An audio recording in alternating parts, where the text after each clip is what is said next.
Chapter 3. The Beginning of the Disaster. Month 5. 3 months had passed since life in the swimming pool began. The female and I were now nearly a meter tall. We each weighed over 25 kilograms. We grew every day. We grew stronger every day.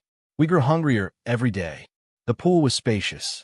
15 meters long, 8 meters wide. We could swim freely, but it was still a prison. Steel railings confined us. 2 meters high. We tested them daily. We tried to climb up, hooking our front legs over. But not yet. Not yet. But we could wait. Every day, a huge presence brought food. Mostly meat from land animals. Chicken, pork, beef. All fresh.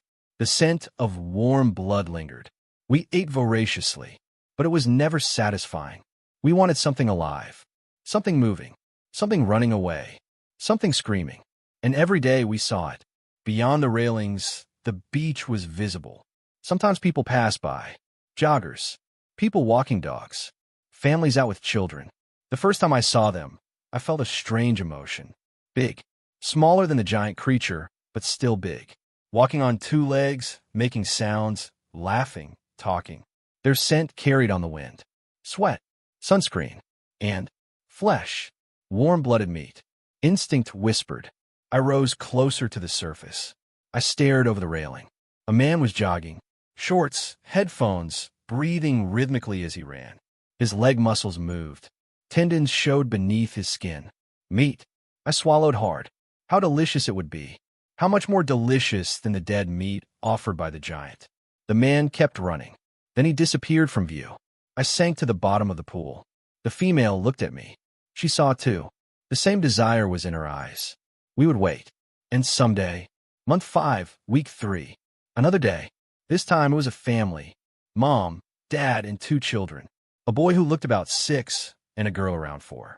They passed the beach in front of our house. The children laughed and ran about, kicking sand, picking up seashells. I watched them from near the water's edge. Small things. Weak things. The girl came close to the waves. She wanted to splash. Her mother took her hand and pulled her back. It's dangerous. This isn't a pool. They didn't know that the real danger lay beneath the water. I kept watching them, analyzing their movements, their speed, their reactions. Slow, much slower than us. Easy prey. The female came beside me. We looked over the railing together. The family left the beach for the parking lot. Car door slammed. Engine roared. And they were gone. We stayed right there, waiting. That night, a giant creature brought food. A chunk of pork, at least 5 kilograms. Fresh. He tossed the meat from the pool's edge. We rushed in.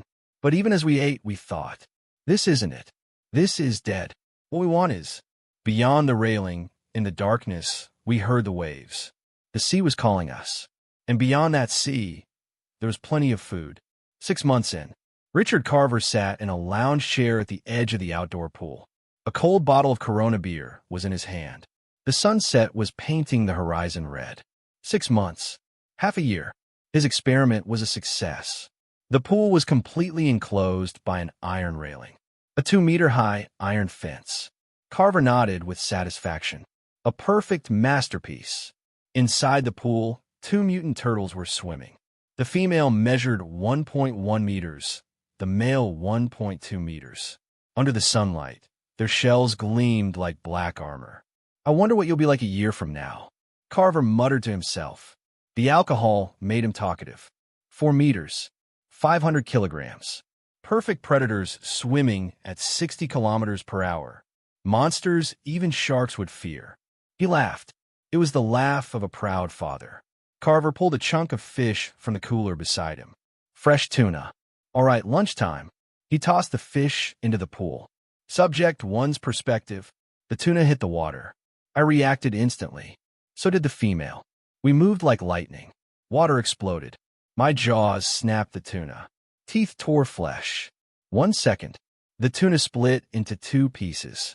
I swallowed my share. The female ate hers too. But it wasn't satisfying. Dead meat. Cold, lifeless. A voice from above. A massive presence. Amazing. Truly amazing. I surfaced. I looked at him. He held a beer bottle. The 4th one. I could count.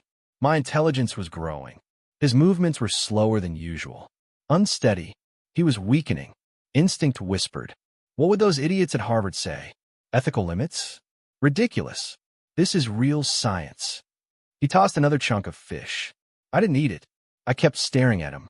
Harvard, the place I was expelled from. He created us for revenge. We are his tools. Hatred boiled up inside me. Carver stood up, staggering. He walked toward the railing. He opened the iron fence gate, came inside, approached the edge of the pool. Come here. It's not scary. He held a beer bottle in one hand and picked up the fish with the other. He held it close to the water surface. His feet were on the pool's edge. A dangerous distance. An opportunity. I approached slowly. The female did the same. Our eyes didn't see the fish. We saw his hand, his arm beyond it, and his body. Yeah, come here. Daddy's got something tasty for you. Daddy, what a joke. You're our torturer. The monster who created monsters. It was that very moment. Carver's foot slipped. The pool edge was wet with moisture. Water had splashed there every time we jumped. Whoa! He lost his balance. His arms flailed. The beer bottle fell from his hand. Glass hit the concrete floor. It shattered. Shards flew everywhere. Carver fell on his butt. His left hand instinctively reached for the floor. Over the broken glass. Ah! A scream. A sharp shard of glass pierced his palm. Deep. It struck the artery in his wrist. Blood spurted like a fountain.